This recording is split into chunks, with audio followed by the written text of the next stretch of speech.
these terrorists, let them be taught a lesson for a while. The aid should go to the civilians. The UN should find a way to secure the life of these civilians. Why this warring party should go and deal with the drought, and no country should supply them food? No, seriously, I mean it too. Because can you remember how long these people have been giving Somalia headache? The Al-Shabaab terrorist group. Yes. Have you remember how long? It's been quite a while. Anyway, so what are you saying? That's why God has warned them and warned them. They refuse to listen. So He has visited them with a drought now. As it stands, Barrister, the government of Somalia has formally declared a drought emergency and has appealed for urgent international assistance. As, of course, continued efforts, the situation becomes more deteriorating by the day. The call from the government, as it stands, Barrister, should that be honored by other countries around Somalia to just help the people now? That's what I'm saying. The terrorists. There must be a way. There must be a way of securing the civilian populace. Are you getting what I'm saying? Yes. So that this Al-Shabaab will not hijack the food aid. That is the truth. This Al-Shabaab should not hijack the food aid. But left to me, I want the drought to continue. Left to me. By the time Hungary visit them, and there is no way to find food, don't you think the war will stop? But Barrister, the same government that haven't been able to deal with them over time and have made them taken such a hold in Somalia, you think they can right now? Let them call for international collaboration. America is looking for who to fight. They are looking for, this is the people to fight now. This one is the direct attack. And the war will not even last 24 hours. That's the truth. Because America once bombed them. America once bombed their locations sometime ago, I think last year or so. Right. So they can repeat this thing now. Let the government of Somalia seek international collaboration. I am telling you, these people will surrender. They will surrender because they are in a very vulnerable position now. Yes. Now, Barrister, the UN assessment mission did go to Bari and Nogal regions sometime this month, and they found out that communities around this region are grappling with acute water and food shortages.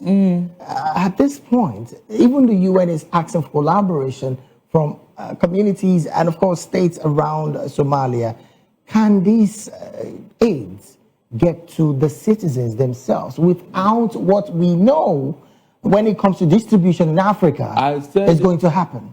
The United Nations have a way of giving a safe passage to civilians in a war situation, in a situation of humanitarian crisis.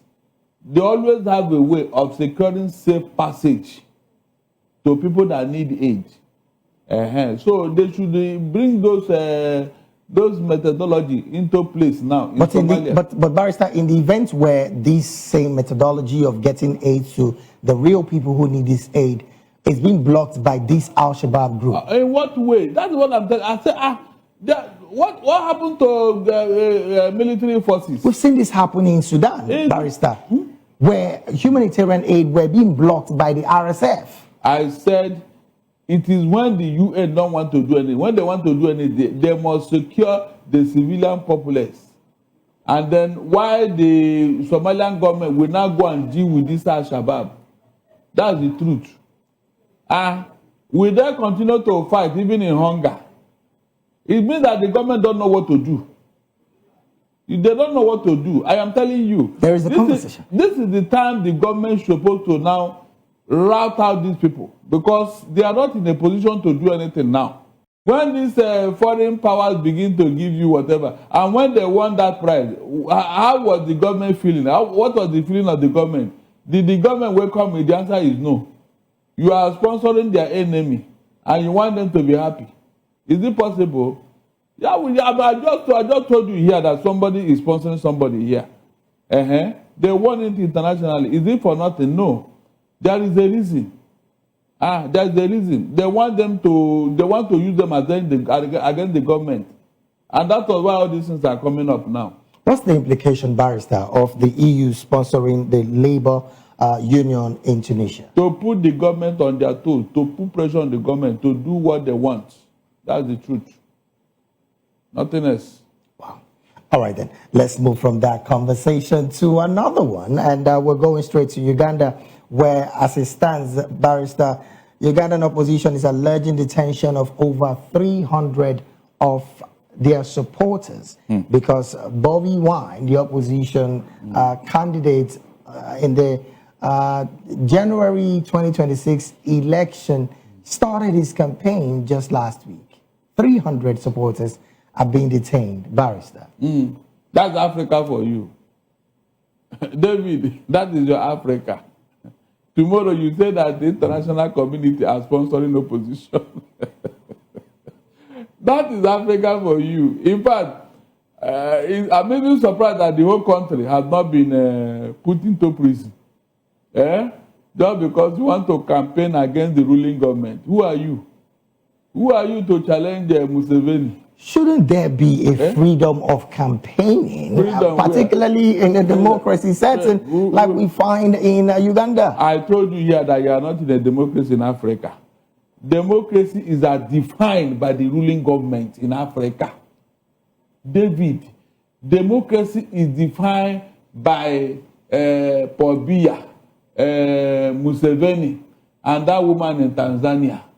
That is what I'm telling you here. I thank God that every time I speak here, these evil rulers will validate what I'm saying. I told you that we don't have leaders in Africa. We have evil looters who don't want progress in their respective states. Have they not confirmed it? How would a man in prison 300 opposition members? For what? For what? Because of just campaign. As powerful as an American president, can he do that? No, as powerful as any American president is, can he try this in America? Eternal vigilance is the price of liberty. If they surrender now, it will be a shame. But if they keep the fire burning, at a point the man will get tired. That's the truth. Most times, these things don't come easily. But you know what pains me? If they succeed now, if Bobby Wine succeeds now, what is the guarantee that he will not do worse than Museveni? You can see. Because the environment they are operating from is already polluted. If the man now remember what he went through another, he will say, okay, let me pay them back in their own coin. He will now face Museveni's own party and his people and their supporters. Is that not true? That is the problem with Africa. You see this thing that this man is now struggling and all that. Or if eventually people now insisted after, losing human resources and human beings and all that. I mean, when he enter office, tomorrow you will now forget that the people with Museveni are equally Ugandans. He will now face them. So that he too can collect his own loot. Barrister, because I remember that this was the same Uganda of Idi Amin. Right. Can you just imagine? Idi Amin will be turning in his grave where he is now. Because, this man has beaten me. Why didn't I think of all this? Well, David. Barrister, as it stands, President Yoweri Kaguta Museveni has said that the country should give him this last tenure to get into office, and he wouldn't run again. He's been there since 1986. I mean, he has changed the constitution twice, and as it stands, you just said it again. Should he be taken out of office, the concern is would Bobby Wine not be even worse? That is it. But it's a relay race. The question now would be, should the Ugandan people believe the statement of President Yoweri Kaguta Museveni and allow him in office for the very last time? They should not.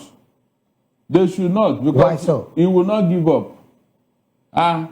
He will not give up. A dictator is always, you remove him by force. He cannot willingly give up. The fear is that he may be probed and somebody may rubbish him when he leaves office. That's the truth. he will not willingly give up that position. If he wanted, he would have lessons now. He would have lessons. Why must this one be the last one? Why? What is that thing he want to do now that, he has not done before or he forgot to do? What is he bringing to the table? Correcting his wrongs?